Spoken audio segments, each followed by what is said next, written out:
Hello, hello, hello, and praise the Lord. I pray that everyone is okay on this beautiful Thursday morning, afternoon. Yeah, I get up around 10, 11 o'clock these days. But I just came to you all. I mustered up some strength to do a very quick video. I just did the video and it was talking about hair and makeup in less than 5 minutes.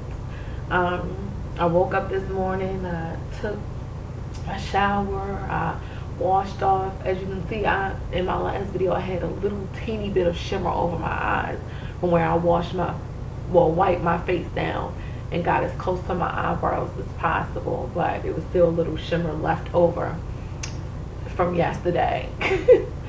But anyway, if you're interested in that, just look at my last video, and I talk all about my hair in a video before that, because this is a wig and I love it, and it literally, I put it on, finger it. Today, when I did the video, it was the first time that I had put the curlers to it because it's human hair, but I absolutely, positively love it. It's quick and it's easy. But that's not what I came to you all about. I came to you all because I haven't done any encouragement videos in a while. And I mean daily, for the last couple of weeks. On Moms, the Lord has been placing a lot of different things in my spirit, and I will write a couple of little things on my Facebook. But I was sitting here and I said, Lord, I haven't done any encouragement videos in a while, and I don't like to just get on and just start rambling or whatever. So I said a quick prayer. I always pray about everything, but usually I already know what to kind of talk about and what to say because it's already in my spirit and I'm already, ready. But I was like, Lord, I've had so many more so many new subscribers. Hi. And someone said that I've encouraged them, which is such a blessing, to be a young woman, and just love God and live for God, but still be grounded and have that balance, and to keep your personality and and have fun and just love on the Lord and stuff like that. And I get your comments through the phone, and I love you all, and I look at you all not only as new subscribers but as new sisters, and I'm so glad that I can be an example, because that's what it's about for me. I want to show somebody that you can live holy, that you can love God, that you can still have fun without your character and your integrity being tainted. That just being that example. I put up today on my Facebook page, I was thinking about, all of a sudden Michael Jackson's song popped up in my mind or whatever, and it was like, and I never looked at it like that, and it said, he was saying, if you want, I was thinking about the bridge or the hook, where he was like, if you want to make the world a better place, take a look at yourself and make a change. I'm starting with the man in the mirror. But anyway, I was looking at that and I was like, wow, if I want to make the world a better place, let me take a look at myself first and make a change. And that's the truth. It's not always about pointing the finger and telling people, you do. But it's about us taking a look at ourselves and recognizing what changes need to take place in us changing them. But yeah, I looked at that. But anyway, but I was I was sitting here like, God, I have so many new subscribers, and this and the other, and I just need you to just touch me and tell me what I need. What would I need to talk about? What do I need to come on and say? Because I can go everywhere sometimes, and it just fell in my spirit to talk about the fact that he cares. The fact that God cares. And I was like, okay, about the fact that you care. Because it's so many of us in this world. And I was talking and I was sharing with one of the women at the church who, you know, was called me and was seeing how I was doing and everything like that. And we were just, you know, we were just talking, and one of the parts of the of our conversation while we were conversing was the fact that, you know, people look at the acts that people do, but do we really think about what people have actually went through that makes them think or be the way that they are? And it's not all the time that people are just doing whatever it is that they want to do or living any kind of way that they want to live. It's that some people, certain things have been done to them in their life that have caused them to think or act a certain type of way. And I look at the young woman that God had placed me with and that I talked to, and even looking at my own life. And there are some things that people, you know, I have went through where we felt like people did not care. It's one thing to be hurt by a friend, but a lot of you have been hurt by family members, mothers. Some of you, you know, don't have your mother. Some of you, it's harder because you have your mother, but maybe she's strung out on drugs, or maybe she cared about that man more than she cared about you, or, you know, maybe, you know, you thought that your aunts and your grandmother and your grandfather or people, you know, at church or whatever might have embraced you or taken you in or have treated you better, or maybe just life, you feel like life has just dealt you a losing hand. Like every time you turn around, you have been hurt, you have been betrayed by someone in your life. And I have, like I said, talked to many people who I've heard their testimony, and you know, and also knowing minds where we have felt like no one cared. We have seen some horrible things, and you know, and that have made us harder to indulge in or get involved with people or relationships, whether it be a romantic relationship or relationships with females or friends, because you have trust issues and you just feel like, you know, I have been let down by people who I feel like should have not let me down. I feel like I've been given the worst hand that anyone could have been given. Not only was my mother not there, or my father was not there, you know, my friends weren't there, then family members weren't there, and then the icing on the cake, my man left, or my best friend took my man, or, you know, I took my best friend man and then he went and did something with somebody else because I just felt like, you know, all men's gonna cheat anyway, you know.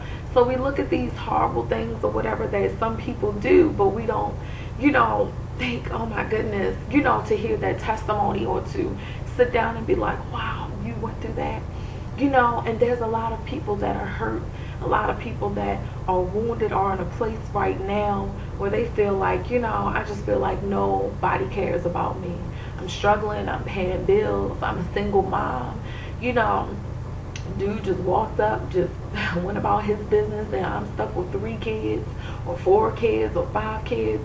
Or there's even some men out here where the woman have left them and they just feel like, you know, what did I do? Or you failed within that marriage, or, you know, you're the one trying to keep the family together, but they just seem to keep going crazy. You're trying to build a relationship with your mom that you had and trying to bridge that gap, and it just seems like they aren't reaching out, or your dad isn't reaching out, or whatever it may be, and you just feel like you're in a place where just nobody cares. Nobody cares about your situation. You feel like you're just sitting there just helpless and hopeless. But I come to tell you with a personal testimony And if you looked at my last videos, or you just come on and you're just looking, I just want to be the one to tell you that if you feel like nobody cares, you're wrong, because God cares. And you may look at me like, Nicole, yeah, I hear that all the time, you know, God cares or whatever like that, because we're so used to people being tangible. We're so used to that physical love of someone hugging and someone, you know, holding us. But I'm just here to tell you that God cares, and that I was in a place too, and my testimony may not be like your testimony is, but you know, I've been in that place where I felt like nobody cared. I lost my mom at a very young age, and you know, I kind of trained my mind to think of her as, you know, going on a trip. And you know, living with my dad, it was rough, because we're living with your mom for all these years, and then moving with your dad, and his raising style is totally different, you know. And then from leaving at 17, 18 years old, and you know, going through different things with different family members, or feeling like the outcast in your family, or feeling like some call and want to do this and, you know, kind of exclude you, and you feel abandoned by your family at certain points. And when my mom died, it seemed like my mom's side of the family totally had forgotten about me. And I had a sister also. Her and I weren't close, and it seems like we were always, you know, going at it. Like I said, you know, my mom, all I had left of her was her side of the family. And then when they didn't really reach out, they don't call to tell you what's, you know, going on. And then, you know, on both sides, it just seemed like I was the outcast, and getting into relationships and smoking cigarettes and smoking weed, and you know, getting involved in sexual relationships, and you know, getting with these men, and they let me down every time. It was like, God, really, who cares? I will never feel the embrace of my mom, or that hug, or be able to talk to her and say, you know, oh, this boy hurt my feelings, you know, what do? I felt like I had nothing. I felt like I had no one. And then the men that I thought that I could depend on, you know, giving so much of me in return, I got nothing. So I said, God, I feel like nothing. I feel like nobody cares. You know, when I needed a car, who could I find a cosign? You know, when I needed a place to stay, you know, people would let you in, but it's still not the same. You still feel like, you know, this is not my home. This is not my place where I can be. And it's like, you know, God, what in the world is going on? And then one day, it was like I felt the love of God just overshadow me. I just was like, God, I just feel like I need a hug. I just feel like I'm just at the end of my ropes. I just feel like I have nothing. I just feel like I have nothing. I don't believe I had a job at that time. I didn't have a car. You know, I had driven my boyfriend, you know, at the time, you know, back and forth everywhere he needed to go. But when my car broke down, there was nobody there to help me to, you know, fix it. So I'm sitting there like, even if I want to get a job, how am I going to get a job? I don't even have bus money to go and get on the bus to look for a job or to get a job. God, what am I going to do? And I just felt the Spirit of the Lord just cover me. Like he just reached down and like he just hugged me.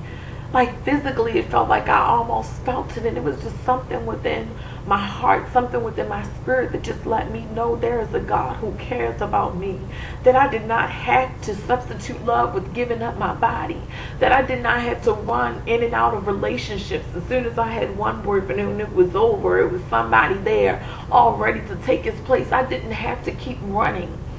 I didn't have to keep getting in these false relationships looking for a false love. When I had an agape love, I had someone to love me unconditionally. We sit in church time and time again and we hear about this love of God that the pastor talks about and that our moms talk about and that the older people talk about. But until you experience it for yourself in the lowest of lowest places that you could possibly be, it seems like God will pick you up and just show you that if you thought nobody else cared, I cared. And if you just trust in me, If you just believe in me, not in a man, man will let you down every time. Man, not meaning just a man that you're with, family, friends, so-called friends, I'll say, because a true friend, you know, will extend his resources as far as he can. But when they can't, you know that God is there to step in every time because he cares.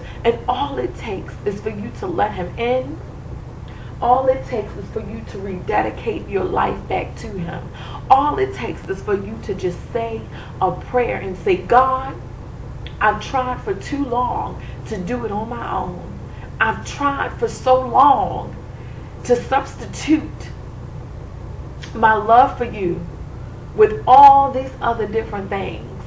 Whether it be weed, whether it be drugs, whether it may be drinking, whether it may be clubbing, whether it may be having sex, whether it may be treating people mean. Because I didn't know how to care for people, because nobody ever took the time to care for me. But I know, God, that your love is supernatural, God, and you can reach me wherever I am and pull me out of the lowest of lows. I know that you care. I know that you care, and God can establish you. He took me from not knowing what I was going to do with my life, not knowing where I was going to sleep at day to day, not knowing whether I was going to have a meal.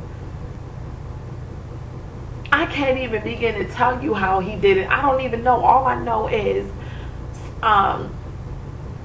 one of my friends called me, you know, or I don't know if I called her, and I was just like, yeah, you know, when people's telling me that I have to leave, you know, I haven't done anything, but, you know, I don't know where I'm going to go. Oh, come here. And it's like whenever you think that you have just hit the lowest point of your life, God always, if you look at it, and I love that poem about footprints, when he says, you know, that it was one time when you saw one set of footprints, and he's like, that's when I carried you. If you look throughout your life, and you may feel like it wasn't such a huge blessing, you know, at that time, but after you come out and you look like, God, if I hadn't called her, or if she hadn't called me and I had just told her that, she didn't have to say, oh, come over here. Even if things didn't go as well as you like them in the place that you are, you have a roof over your head. You know, and it will get better. It will get better as long as you have life, as long as you have breath in your body and you're able to pray, you're able to lift your hands and glorify God, as long as you're able to trust him, it will get better. Everything that God has said about you, everything that he's spoken out over your life, it will and it shall come to pass. No matter what it looks like right now, I am a living witness that God can do it. He took somebody who didn't know how to not be in a relationship. He took me and he cleaned me up, and he taught me how to keep myself until my husband came. I didn't know how in the world I would be able to do that. I didn't even know how to not even talk on the phone to a man. But God began to show me who I was and who I was in him and what he was to me. It wasn't until I got in the most horrible places where I saw God as a deliverer and as a healer. And we sing these songs, like I said, and we hear other people's testimony, and we hear the mothers and we hear the pastors say that God is a Maywaker, that he's a healer. We are young, but we know God to be the same thing. We are not dumb. Age has nothing to do with it. You know for yourself that God has brought you out of some things that you know good and well that you could have not gotten yourself out of. And he did it because he cares. Because he cares for you. Because he loves you. We think that we're limited and we you know, oh, this is the way I am. I've always used to hear my old job, oh, you can't teach an old dog new tricks. Because some people have got so settled in their ways. But the devil is a liar.